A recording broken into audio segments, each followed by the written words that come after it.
the first time. Good gentleman from District 17. Thank you, Mr. Speaker. I served on JFAC for in 15 and 16, and when I was on JFAC, I thought we weren't supposed to get into policy, and we were supposed to make budgets. There was a lot of criticism of JFAC at that time that JFAC was getting into policy and that they didn't have public hearings, which is absolutely true. There's not a lot of room for public input. And so then it was decided, or at least the directive was, we're not going to do policy. We're not going to have, there's usually legislative intent language and that kind of thing. That was limited, and it was limited for the exact purpose that we're seeing today. There's been no public hearing if this goes back to JFAC and they make another budget. There's been no public comment. There's been no involvement, very little. This should go through the Education Committee. It should go through a process. As for the budget, which I think is really the germane debate here, you know, on March 10th of 2021, we had 46 districts brought $299 million in bonds and levies, and voters approved $224 million in ballot measures. Remember, that's property tax money, and property taxes are not terribly popular. The people, the voters, the people with kids in school, they want a budget for their kids that's adequate, that works, and that attracts teachers to the profession and attracts teachers to the very, very important job they have.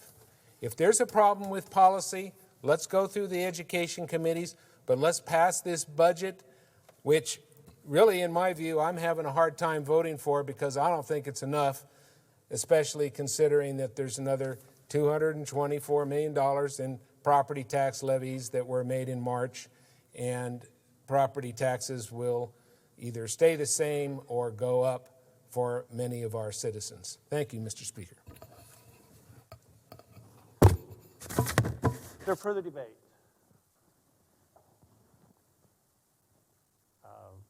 For the first time for the last time, lady from 30 for the second time. Thank you, Mr. Speaker. Ladies and gentlemen of the House, the good lady from 7 happened to point out one of the points I was going to make, which is we need the intent language to apply to the $9 million dedicated to professional development, not the $1.1 billion for teacher salary. And she articulated that, so I won't repeat that. I would argue that non-discrimination policies are already in place, from the comments that were read from the good lady from District 7 to our own Constitution to the Civil Rights Act of 1964. Yet this is happening in our public schools. And under a new administration at the federal level, Office of Civil Rights violations, Title VI, are being suspended that specifically segregated students and faculty on the basis of race, and they were treated differently on the basis of race. This is already policy. It's national, federal policy. However, it is not being enforced. And in the month since this bill came out of JFAC, things have changed. Just like in higher education, more examples are coming forward, and the enforcement level at the federal government appears to be abandoning certain aspects of the Civil Rights Act. That's not okay for Idaho public schools. Actions at the federal level are also deeply troubling to me around national standards, assessment, and curriculum. We've heard several curricula mentioned on the floor here today. They are deeply troubling curricula.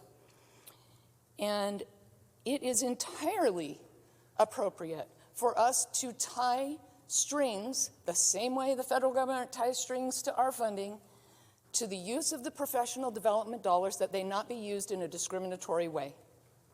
That's why I believe this budget needs to return to JFAC to make it clear that that $9 million shall not be used to support discriminatory policies at all, anywhere, against our teachers, against our students, or that teaching that would be okay. We do have laws and policy in place, but apparently we need to restate it, and I am fully supportive of that in this budget, Mr. Speaker, and ask that, again, it be returned to the Joint Finance and Appropriation to make it clear that the use of the professional development dollars may not be used for discriminatory training that promotes discriminatory practices. Thank you, Mr. Speaker.